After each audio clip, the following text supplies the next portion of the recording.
Saudara, Indonesia Masters 2026 jadi ajang pembuktian sejumlah pebulu tangkis kawakan yang menolak habis.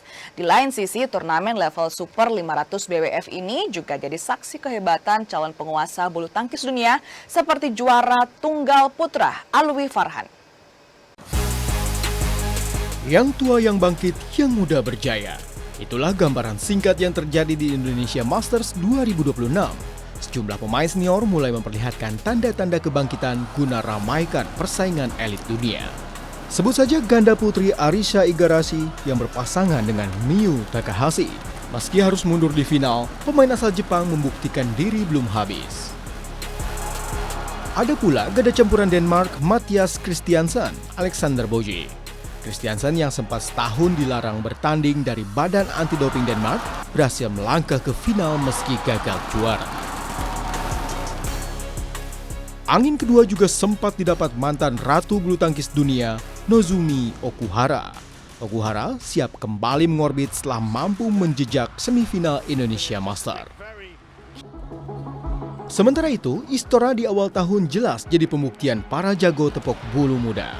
Di sektor tunggal putra, di tengah absennya Jonathan Christie, andalan tuan rumah Alwi Farhan berhasil menaklukkan anak muda Thailand, Cherarat Sakul di final untuk meraih gelar juara. Saya dibilang iya dong kalau hasilnya seperti ini. Ya,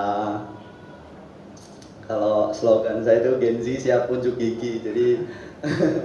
Jadi ya saya pribadi, karena saya nggak tahu, mungkin saya pribadi dan teman-teman yang ada di Platnas yang seumuran saya ya pastinya ingin berada di level atas cepatnya. Memang tidak bisa dipungkiri butuh pengalaman, butuh jam terbang, butuh merasakan atmosfer yang berbeda-beda, bertemu pemain dari segala rank, tidak bisa menyepelekan, bertemu dengan kondisi lapangan, itu semua berjalan dengan adanya waktu. Jangan lupakan kiprah pasangan muda Indonesia Raymond Indra Nicolaus Joaquin. Kekalahan di laga final tak membuat fakta duet ini menjadi salah satu kuda hitam yang diperhitungkan sirna. Sukses kalahkan Fajar Fikri dan Sabar Reza dalam perjalanan menuju partai puncak jadi bukti potensi keduanya. Angga Nurizki, Septa Yoga, Kompas TV, Jakarta.